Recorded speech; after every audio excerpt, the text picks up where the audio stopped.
भूनी धरती माते आज हूँ आपने कहन जाऊं और आपने जो मैं प्रार्थना करूं सौगंध कराऊं वनी सौगंध में सब नेता बहुत बड़ा हो जाती पहला नेता बन गई समाज रे आम आदमी रे कोई लेनो देनो नहीं है लेनो देनो मंच माते नेता है वनो रहे मारे एमएलए वन्नु वही कनोरे मोटू वन्नु वही वंती मोटू वन्नु वही कनोरे कोई वन्नु वही तो धे वनोरा ही जो मंच माते है जो मंच से नीचे ठेठ अंतिम लास्ट अटे उबा है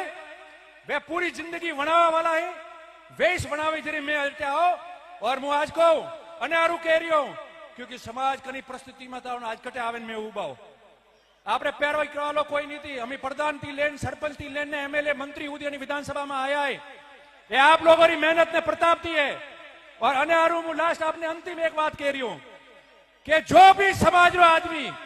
जो भी समाज रो नेता मंच माते है और वो समाज रे प्रति अगर गलत सोच राखी वनेरी भावना खराब हुई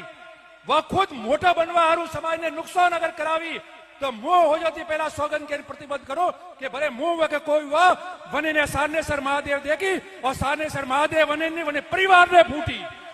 वने परिवार ने फूटी और सही बात है तो ताली थी भारी बात ने आप जो है मोहर लगाओ तो मन ठा पड़ेगा आप लोग आबाद के दिए और जोर से कमी रही है तालिबा बात में कमी है गलत की दिए सही की दिए सही अगर बात है गलत है तो हाथ नीचे सही है तो दोनों हाथ ऊपर रख के और सारनेसर महादेव की जय।